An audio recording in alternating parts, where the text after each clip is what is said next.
So, students, today we are going to start the seventh chapter from your textbook First Flight, that is Glimpses of India.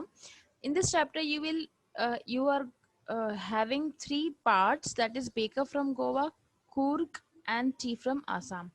So, in this chapter, you are going to study about these three places. Okay, glimpses. What does the word glimpses means? Glimpses generally means किसी भी चीज की एक झलक दिखना.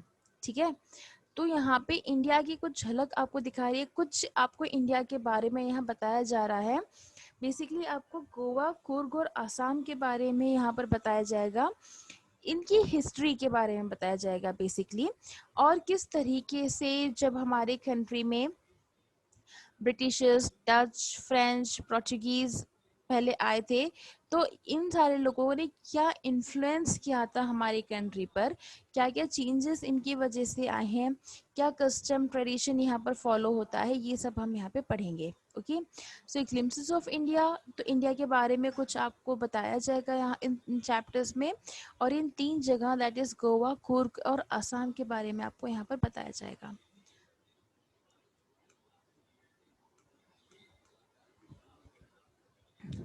What images of people and places come to your mind when you think of our country?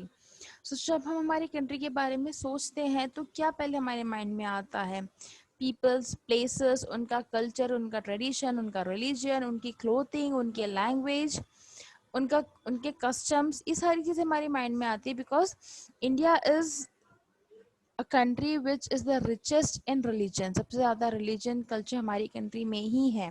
तो जब हम इंडिया की बात करते हैं तो फर्स्ट थिंग हमारी कंट्री में हमारे माइंड में आता है that is variety of culture and religion, right. What parts of India have you lived in or visited? Can you name some popular tourist destinations? So हमारी कंट्री में बहुत सारी ऐसी जगह हैं जो कि टूरिस्ट डेस्टिनेशन स्पॉट हैं, राइट, जहाँ पर चाहे वो कुछ पॉपुलर है, कुछ नॉट सो पॉपुलर है, बट स्टिल हर एक डेस्टिनेशन अपने आप में एक यूनिक है.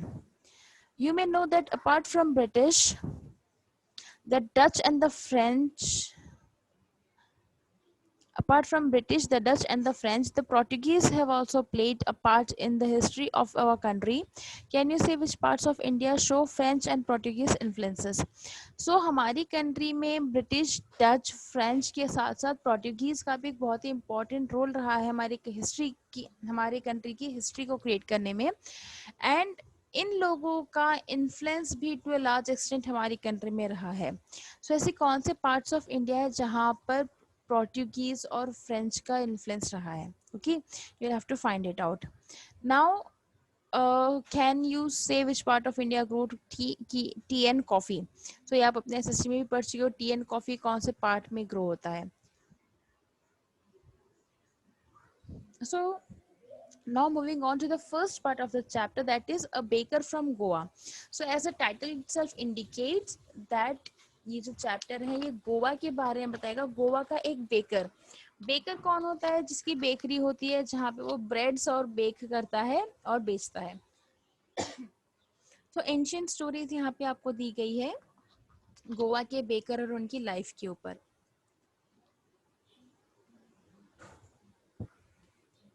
This is a pen portrait of a traditional Goan village baker who still has an important place in his society.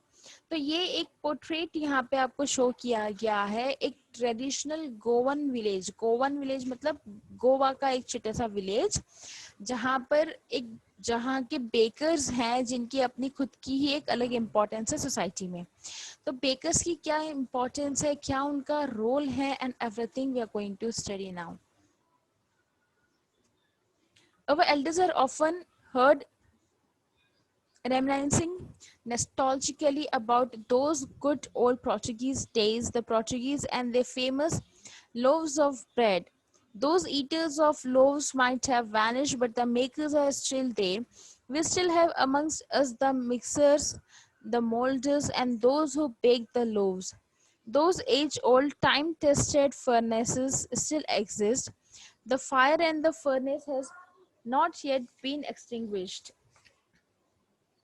So now यहाँ पे बताया जा रहा है कि जो एल्डर्स हैं इस विलेज के, ये आज भी पास्ट के बारे में सोचते हैं, ठीक है। रेमिनिसाइजिंग मतलब सोचना, मतलब किसी भी चीज को याद करना और याद करके खुश होना, वो चीज जो कि आपको बहुत ज्यादा पसंद है। नॉस्टैल्जिकली इट मीन्स अबाउट पास्ट, ठीक है। तो पास्ट के बारे में बहुत प्यार से वो सोच रहे हैं जो चीज़ें उन्हें पसंद हैं, और वो याद कर रहे हैं गुड ओल्ड पोर्चुगीज डेज, मतलब जो पोर्चुगीज कंट्री में आए थे उन उन दिनों को ये याद कर रहे थे।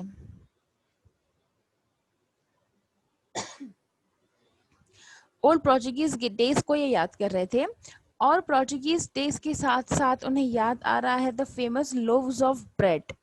लोव्स ऑफ ब्रेड मतलब ब्रेड का जो बड़ा पीस होता है, ठीक है। लोव्स मतलब बड़ा पीस, और उसको स्लाइसेस में कट करने के बाद वो ब्रेड हो जाएगी। तो जो बड़ा पीस होता है ब्रेड का, that is loaves of bread, okay. और फर्दर ये बताया जा रहा है कि जो ईटर्स ऑफ लोव्स थे माइट हैव वैनिश, मतलब जो ब्रेड हमारे कंट्री में आई थी वो पोर्टुगीज के थ्रू आई थी। जब पोर्टुगीज हमारे कंट्री में आए थे तो वो अपने साथ ब्रेड लेकर आए थे, ठीक है। तो हमारी कंट्री में ब्रेड बनाने का ट्रेडिशन स्टार्ट हुआ है पोर्टुगीज के टाइम से। सो कह रहे हैं कि अब पोर्टुगीज तो नहीं रहे हमारी कंट्री में, वो तो वैनिश हो चुके हैं, लेकिन जो वो ब्रेड हमारे साथ लेकर आए थे वो अब भी हमारे साथ हैं। हमारे पास आज भी मिक्सर्स हैं, मोल्ड्स हैं। मोल्ड्स मतलब वो जिसमें बैटर डाल के शेप दिया जाता है, ब्रेड बनता है, ठीक है। और वो लोग भी मौजूद हैं जो कि ब्रेड बनाते हैं, okay.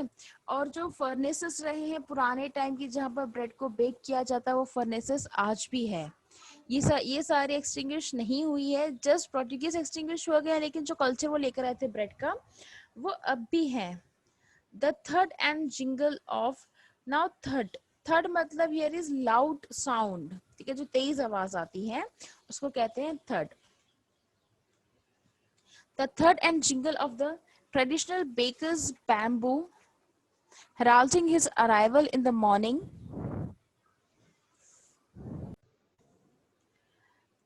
Traditional baker's bamboo heralding his arrival in the morning can still be heard in some places. Maybe the father is not alive, but the son still carries on the family profession. These bakers are even today known as pedder in Goa. अब जो है यहाँ पे बताया जा रहा है कि जो बेकर्स हैं उन्हें यहाँ पर डिस्क्राइब किया जा रहा है द थर्ड and jingle of the traditional bakers bamboo. अब ये लोग क्या करते हैं, बैम्बू जो जो बेकर्स होते हैं वो लोग पहले घर घर घर जाकर ब्रेड बेचा करते थे। तो उनके हाथ में एक बड़ा सा बैम्बू होता है जिसके ऊपर एक तरीके से कह सकते हैं कि घुंघरू टाइप बंधे हुए होते हैं, जिससे कि उनके जब वो आए तो उनकी आवाज, उस घुंघरू की आवाज से सबको पता चल जाए कि बेकर्स आए हैं, और वो बैम्बू को जोर जोर से जमीन पर टैप करते, ठीक है। That is third sound. Third जो टैप करने की आवाज आ रही है, जो घुंघरू बंधे हैं उसकी आवाज आ रही है, जिससे कि सबको ये पता चल जाएगा that the baker has arrived, ठीक है। और ये जनरली मॉर्निंग में आते थे। अब जो है आज भी बहुत सारी ऐसी जगह है जहां पर ये साउंड आज भी सुनने मिलता है। मे बी जो फादर्स थे, जो पहले के पुराने लोग थे ब्रेड बनाने वाले, वो अब नहीं रहे हैं, लेकिन उनके जो सन हैं, उनके जो बच्चे हैं, वो उनके इस फैमिली प्रोफेशन को आज भी कंटिन्यू कर रहे हैं, ठीक है। और आज भी ये जो बेकर्स होते हैं उन्हें गोवा में पेडर के नाम से जाना जाता है, okay. During our childhood in Goa, the baker used to be our friend, companion, and guide. He used to come at least twice a day. Once, when he set out in the morning on his selling round, and then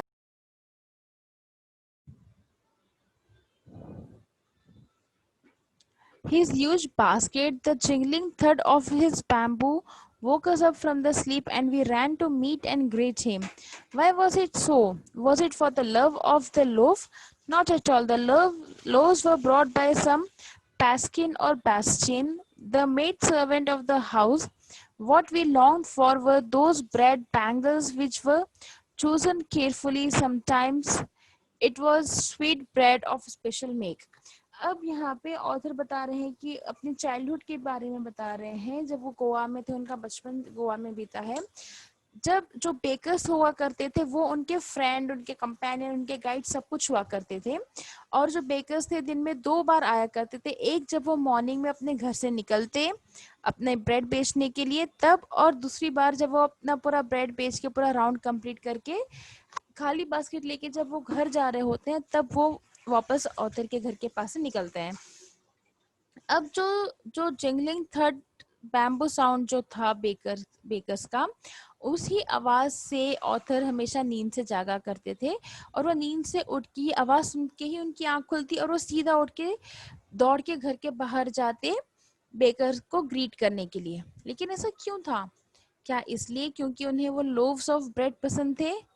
ना, जो loaves of bread थे वो generally उनके घर की servant खरीद लेकर आती थी।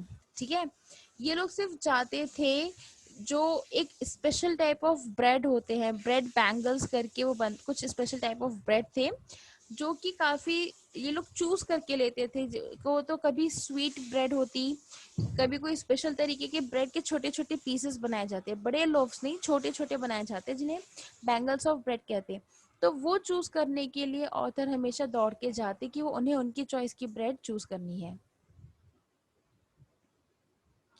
The baker made his musical entry on the scene with his jang chang sound, his specially made bamboo staff. One hand supported the basket on his head and the other banged the bamboo on the ground. He would greet the lady of the house with good morning and then place his basket on the vertical bamboo. We kids would be pushed aside with a mild rebuke and the loaves would be delivered to the servant. But we would not give up. We would climb a bench or the parapet and peep into the basket. Somehow I can still recall the typical fragrance of those loaves. So now अब यहाँ पे बता रहे हैं कि जो आवाज आती थी बेकर के आने की, वो आवाज आज भी उन्हें याद है कि किस तरीके से बैम्बो को टैप करने की और वो घुंघरू की आवाज आती थी, जो काफी स्पेशल साउंड होता था और जो स्पेशली बनाया गया था बैम्बूस के लिए ही, ताकि बेकर्स अपने साथ लेकर जा सके, जिसकी आवाज से लोगों को पता चल जाए कि बेकर आया है।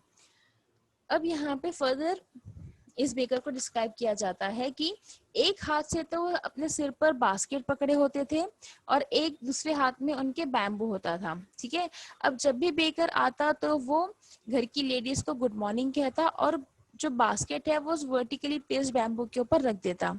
और जब बच्चे हैं बेकर की आवाज सुन के घर के सारे बच्चे भी बाहर आ जाते, तो जो है एक धीरे से पुश देके बच्चों को साइड में कर दिया जाता ताकि घर की जो सर्वेंट है, जो लेडी है सर्वेंट है, वो अच्छा सा ब्रेड का लोफ चूज कर सके अपने लिए। ठीक है, लेकिन बच्चे जो है ऑलरेडी उन्हें पुश कर देते थे साइड में, लेकिन बच्चे गिव अप नहीं करते। समहाउ वो या तो बेंच के ऊपर चढ़ जाते और पैरपेट, पैरपेट मीन्स जो बाउंड्री वॉल होती है, फेंसेस जो होती है, उसको पैरपेट कहते हैं। ठीक है, तो बेंच के ऊपर, घर की बाउंड्री वॉल के ऊपर चढ़ के वो किसी ना किसी तरीके से झांक कर देख लेते हैं बास्केट में। और जो ऑथर है उन्हें आज भी याद है जो स्मेल, जो फ्रेशली बेक्ड ब्रेड होती थी उसकी जो स्मेल होती, वो आज भी ऑथर को अच्छे से याद है। Loaves for the elders and the bangles for the children. Then we did not even care to brush our teeth or wash our mouth properly. And why should we? Who would take the trouble of plucking the mango leaves for the toothbrush, and why was it necessary at all? The tiger never brushed his teeth. Hot tea could wash and clean up everything so nicely after all. अब further author कह रहे हैं कि जो bread की smell होती है वो स्मेल उन्हें आज भी अच्छे से याद है। और जो लोव्स होते हैं ब्रेड के, वो बड़ों के लिए होते हैं और बच्चों के लिए होते हैं बैंगल्स। बैंगल्स मतलब जो ब्रेड के छोटे छोटे राउंड पीसेस वाला ब्रेड होता है वो बच्चों के लिए होते हैं। एंड जब एक बार बच्चों को वो बैंगल्स ऑफ ब्रेड मिल जाते, उसके बाद वो दे डोंट केयर कि हमें ब्रश करना है, उसके हमारा माउथ क्लीन करना है, उसके बाद ही हम खाएंगे। ठीक है, उसके बाद बच्चे बिल्कुल केयर नहीं करते कि वो ब्रश करे हैं नहीं करे और वो क्यों करेंगे, है ना। ऑथर कह रहे हैं कि कौन रोज रोज सुबह उठेगा, मैंगो लीफ तोड़ेगा, तोड़कर टूथब्रश करेगा, और ये जरूरी भी क्या है। फर्दर वो कह रहे हैं कि शेर कभी ब्रश नहीं करता है, तो उस तरीके से ऑथर भी कह रहे हैं कि हम भी कभी ब्रश नहीं करते हैं। ठीक है, बस वो सुबह उठेंगे, जैसे ही ब्रेड वाला आएगा उसे ब्रेड लेकर वो डायरेक्टली खा लेंगे बिना ब्रश करे। और फर्दर ऑथर कह रहे हैं कि गरम गरम चाय पीने से ही अपना माउथ अच्छे से क्लीन हो जाता है, तो फिर हमें ब्रश करने की क्या जरूरत है। तो इट शोज कि ऑथर बचपन में थोड़े से लेजी थे, जो कि रेगुलरली टूथब्रश करना प्रिफर नहीं करते थे।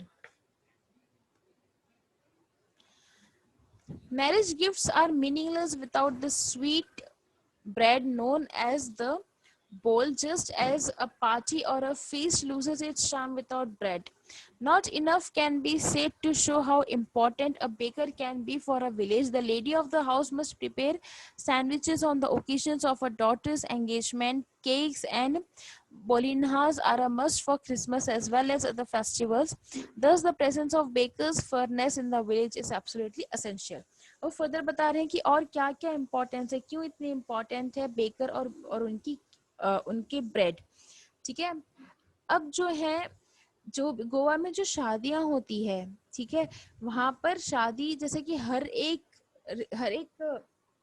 रिलीजन का एक कस्टम होता है कि कोई एक खाने की चीज ऐसी होती है जो कि उनके खाने के लिस्ट में, मेन्यू में कंपलसरी होती है शादी के दौरान, है ना। किसी के यहाँ पे कुछ होता है, किसी यहाँ पे कुछ होता है कि हमारा ट्रेडिशनल फूड है, ये शादी में कैसे भी होना ही है। तो वैसे ही गोवा में बोल नाम का एक स्वीट डिश है जो कि ब्रेड से ही बनता है। ठीक है, अगर वो ना हो तो शादी मीनिंगलेस हो जाती है। उसके बाद जो भी पार्टीज होती है, जो भी फेस्टिवल्स होते हैं, वो ब्रेड के बिना अधूरे, मतलब हर एक ओकेजन पे ब्रेड का बहुत इंपॉर्टेंट इन्वॉल्वमेंट होता है। ठीक है, एंड फर्दर कहते हैं कि ऐसा कुछ भी नहीं है जिससे कि वो बता सके कि बेकर्स कितने ज्यादा इंपॉर्टेंट है उनके विलेज के लिए। हर एक चीज में बेकर की जरूरत होती है, बेकर की बनी हुई ब्रेड की जरूरत होती है। ठीक है, अब फर्दर कह रहे हैं कि जब भी किसी के घर में उनकी बेटियों की एंगेजमेंट होती है, तब जो लेडीज हैं वो सैंडविचेस बनाती है। Cakes and bolinhas it's a kind of cookies. ठीक है, ये कंपलसरी होते हैं क्रिसमस फेस्टिवल के लिए, और इसी वजह से जो प्रेजेंस है बेकर्स और उनके फर्नेसेस की, वो बहुत ही ज्यादा एसेंशियल है। The baker or bread seller of those days had a peculiar dress known as the kabai. It was a single piece long frock reaching down to the knees. In our childhood, we saw bakers wearing a shirt and trousers which were shorter than full length once and longer than half pants. Even today, anyone who wears a half pant which reaches just below the knee invites the comment that he is dressed like a beggar. So now, अब जो है यहाँ पे अब आगे बताया जा रहा है बेकर की क्लोथिंग के बारे में, बेकर के ड्रेस के बारे में कि उनका एक यूनिक ड्रेस है कि वो देखने से किसी को भी पता चल जाएगा कि ये एक बेकर है। ठीक है, जो उनका ड्रेस है उस ड्रेस का नाम है कबाई। अब ये कबाई क्या होता है, एक सिंगल पीस, जैसे कि गर्ल्स फ्रॉक्स पहनती हैं जो कि नी के नीचे तक आती है, उस तरीके से एक लॉन्ग शर्ट्स टाइप होता है जो कि उनके नी के नीचे तक आता है, सिंगल पीस होता है। ठीक है, अब ऑथर फर्दर कह रहे हैं कि उन्हें याद है बचपन में वो देखा करते थे कि जो बेकर्स हैं वो शर्ट और लॉन्ग ट्राउजर्स पहनते थे। ट्राउजर्स ऐसे कि वो फुल लेंथ नहीं होते, ना वो हाफ पैंट, मतलब हाफ पैंट और फुल लेंथ के बीच की लेंथ होती है उन पैंट्स की। इस तरीके के ट्राउजर्स वो पहना करते और शर्ट पहना करते। और आज भी अगर कोई इतनी लेंथ का ट्राउजर पहना हुआ दिख जाए तो लोग कहते हैं कि ये पैडर की तरह ड्रेस पहना हुआ है। सो इनका जो ड्रेस कोड था वो भी एक यूनिक ड्रेस कोड था जिसका नाम था कबाई। The baker usually collected his bills at the end of the month. Monthly accounts used to be recorded on some wall in pencil. Baking was indeed a profitable profession in old days. The baker and his family never starved. He, his family, and his servants always looked happy and prosperous. Their plump physique was an open testimony to this. Even today, any person with a jackfruit like physical appearance is easily compared to a baker. So now अब जो baker है वो bill कैसे collect करता है, generally month के and में वो एक साथ सभी से पैसे लेता, और जो रिकॉर्ड होता वो घर के बाहर की दीवार पर पेंसिल से लिख दिया जाता कि कितने ब्रेड हुए हैं, उसमें एक ऐड होते रहते। मंथ के एंड पे उस वॉल के पास जाके जो पेंसिल से लिखा है उसे ऐड ऑन करके उस हिसाब से पैसा लिया जाता। ठीक है, तो इस तरीके से बेकर्स बहुत ही इंपॉर्टेंट रहे, जो प्रोफेशन रहा है बेकर्स का वो काफी प्रॉफिटेबल रहा है, और जो बेकर्स हैं उनकी फैमिली उन्हें कभी भी भूखा नहीं रहना पड़ा, दे नेवर स्टार्व्ड। एंड उनकी फैमिली, उनकी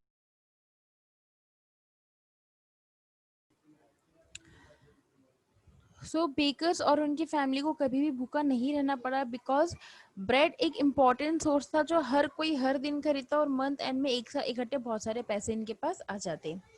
एंड इनके जो फिजिक थी, ये लोग दिखने में हल्के से फैटी थे। प्लम्प फिजिक्स मतलब जो थोड़ी सी फैट बॉडी होती है, was an open testimony to this. Open testimony मतलब एक तरीके से पब्लिक में एक इमेज बन जाना, ठीक है, कि कोई भी ऐसा प्लम बॉडी का लगता है, शॉर्ट पैंट पहने हुए लगता है, तो ये पता चल जाता है कि ये एक बेकर है, ठीक है।